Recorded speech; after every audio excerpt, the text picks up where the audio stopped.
The confidence? That is a good question. Maybe that I was just born with that. You know, I've always taken risks, you know, from a young age, going from doing boxing to karate to swimming to just running track. I've always tried new skateboarding.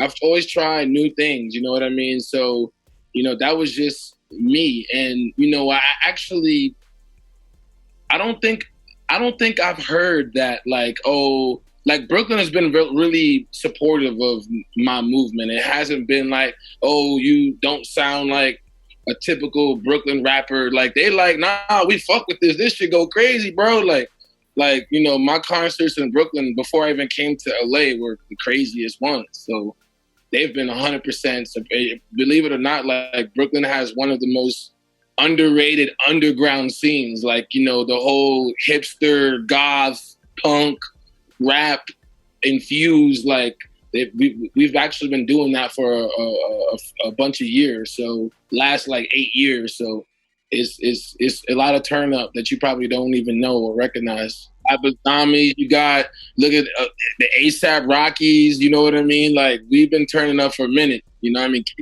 You know, as a kid, I actually used to draw. And I used to be able to draw Dragon Ball Z characters.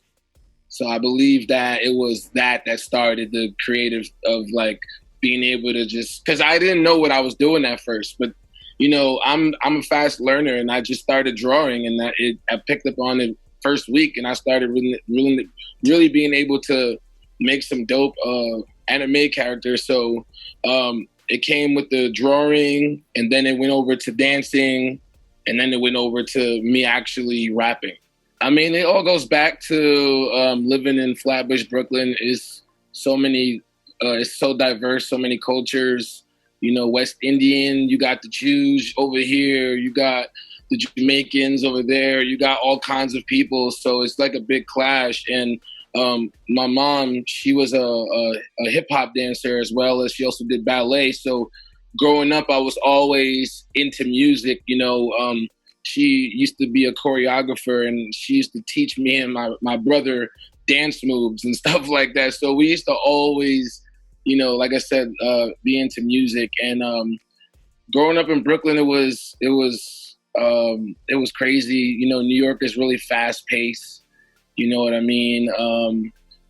A lot of crime, of course. A lot of partying. You know what I mean? I was a teenager going to parties with adults. It was crazy. And yeah, I just was able to soak everything in. I moved to LA. LA is more super chill, laid back. You know what I mean? It's really cool. You can get really sucked in LA because you just feel like you're on vacation when you're supposed to be working. You know what I mean? New York, you're on your toes because you know, like, you know, you got to make moves happen or ain't nothing going to happen. LA, people are so chill. You go to one party and you just met the whole music industry. It's crazy. You know what I'm saying?